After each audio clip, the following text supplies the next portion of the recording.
Terkontraksinya aktivitas pusat perbelanjaan di Palembang, Sumatera Selatan sejak tahun lalu karena pandemi, membuat pengelola pusat perbelanjaan terus memastikan penerapan protokol kesehatan pada pengunjungnya. Salah satu pusat perbelanjaan yang berada di kawasan kampus Palembang sudah melakukan pembatasan mulai dari jam operasional, dari pukul 10 pagi hingga pukul 21.00 waktu Indonesia Barat. Di pintu masuk pusat perbelanjaan, pengunjung wajib melintasi jalur yang disediakan dengan lebih dulu diperiksa suhu tubuh, mencuci tangan hingga masker yang dikenakan.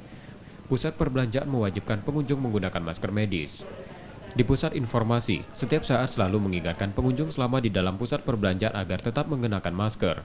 Penjagaan jarak fisik sampai pola pembayaran yang aman untuk menghindari kontak fisik.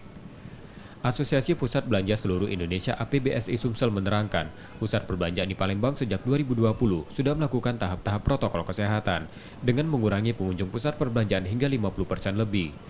Mereka juga menambah jumlah petugas internal pusat perbelanjaan lebih dari biasanya untuk memastikan tidak timbulnya kerumunan di kawasan pusat perbelanjaan. Dari segi tim yang bertugas juga melakukan pembatasan kerumunan supaya agar tidak terjadi kerumunan dan bisa berpotensi berbahaya untuk customer ya, untuk pengunjung. Penerapan prokes di pusat perbelanjaan disambut baik pengunjung. Hal tersebut menambah keamanan dan kenyamanan mereka di lingkungan pusat perbelanjaan. Masuk mal seperti ini? Kalau menurut saya sih enggak, karena untuk kebaikan diri sendiri sih, untuk jaga kesehatan juga kan, karena kita pasti takut kan sebagai masyarakat. Asosiasi Pusat Belanja Sumsel mencatat bisnisnya tahun ini sedikit bertumbuh dibandingkan tahun 2020.